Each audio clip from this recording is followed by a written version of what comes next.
disturbed by time and unfulfilled from their not fully realized, misspent lives. There's a land you can visit that you share with everyone you know and don't know, where waking life and dreams meet. Here on a rainy day, soon to turn to sun, there's a hillside house where a glum little kitty cat has come to visit, and our story begins.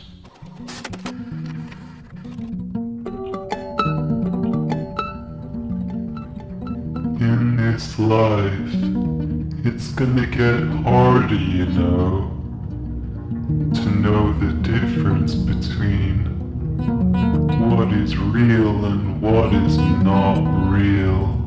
Not real. Not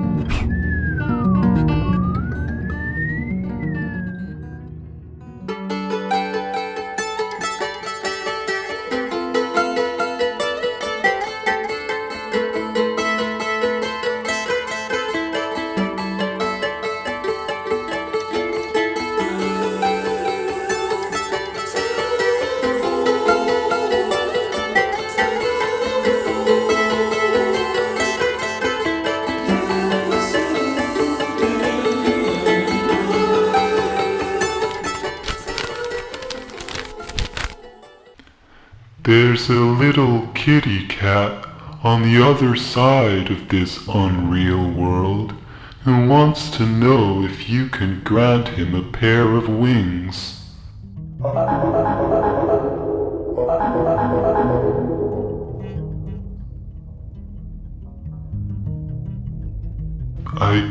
I guess so.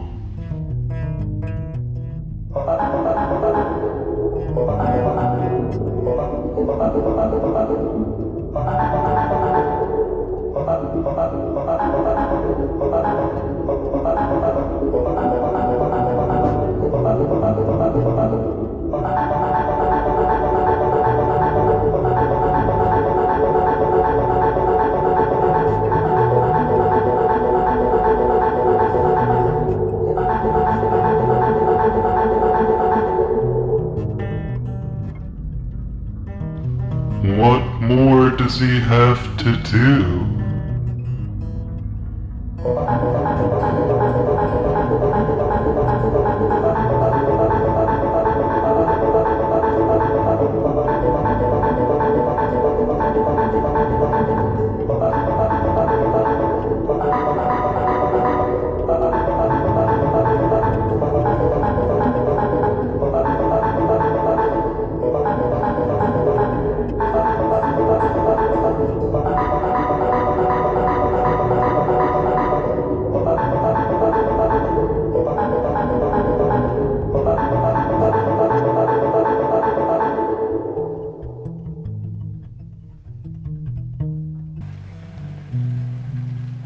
Sleep is never enough when you're a kitty, trapped in a human's daily grind. Every day begins with a cold shower. Cold because they say the sharp hits to the nerves makes one slightly happier. Here Cosmo's anxious thoughts circle the drain below, alongside water that has dripped and slipped away. He stands shivering in his fur, contemplating the day ahead. Evenings are usually spent eating food in front of the light of his laptop. But on the few occasions, Cosmo likes to treat himself to dinner out alone, where couples display a tedious dance across tables as their laughter grates and their affection becomes a mocking reminder of solitude. A more human cat is still a cat among humans. Then the rain pours down on the wait for the journey home. Each wait a reminder of the time you forgot to grab by its horns. You're spoilt anyhow, you think, for even in this loneliness, others have it much worse. But that doesn't make it less exhausting. And once you achieve whatever it was you were grinding towards, well, new forms of suffering begin.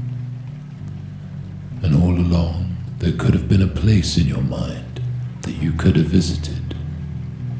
It's a test, one's life. It's a test and a gift. An experiment in endurance and how you'll make the most of the worst and the most of the most. Those that do it best know how silly everything is. They may have been to the land in the back of their minds once or twice. They may stay there permanently, but most don't know that there's even a land to begin with. A land we can all visit, even though we go there every time we bathe in the moonlight and sleep besides our stars.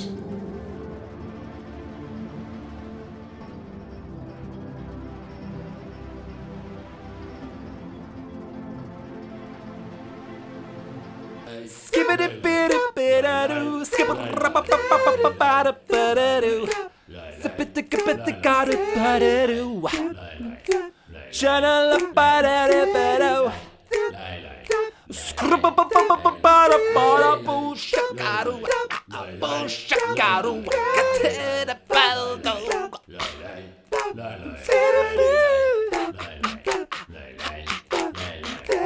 Suppa-da-ga-ba-da-ga-da-boo, suppa-da-ga-ba-da-ga-da-ba-da-oo. Sura-ba-da-ba-da-ba-da-ba-da-ba-da-bye.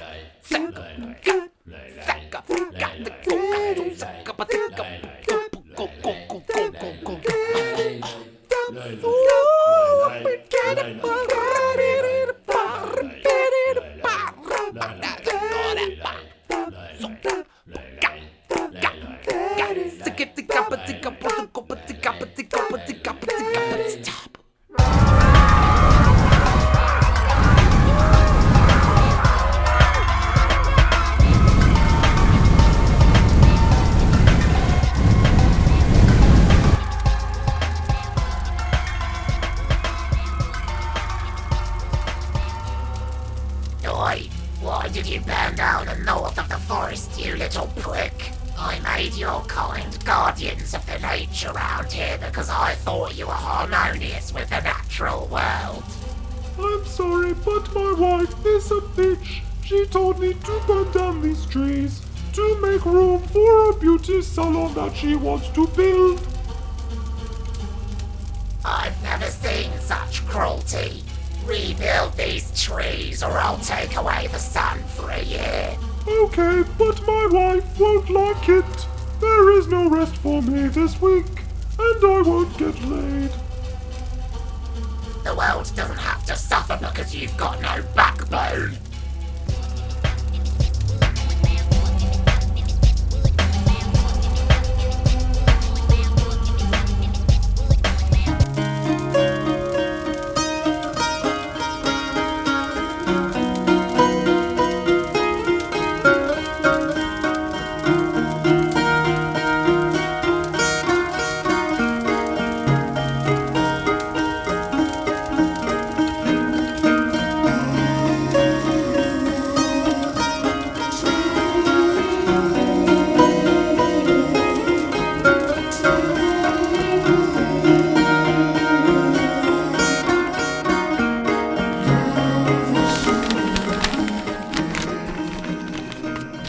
So, little Cosmo, I went to see the Wraith of the Woods, and he told me that since you don't want to live the human life that you, as a kitty cat, were granted, then you can erect a puppet made out of findings from the sea, Shells will do fine.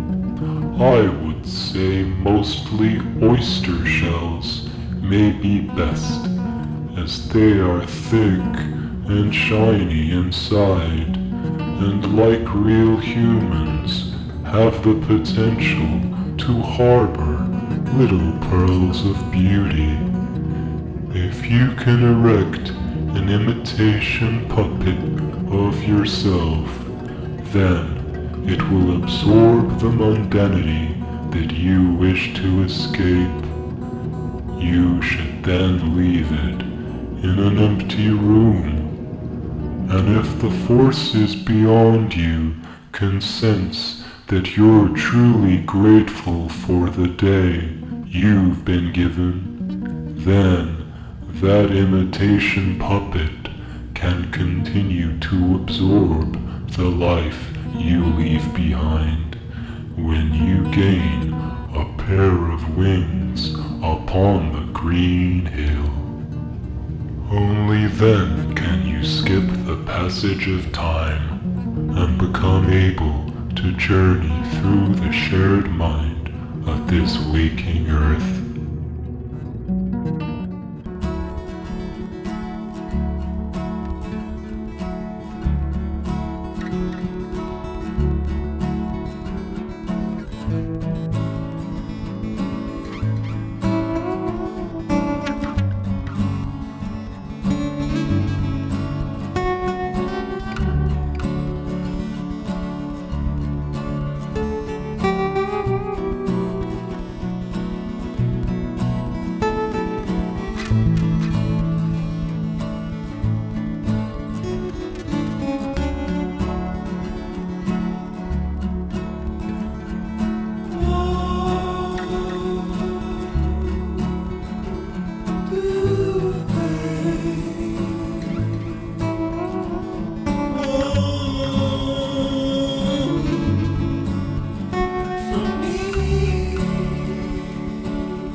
Absorb the liquid energy of our existence.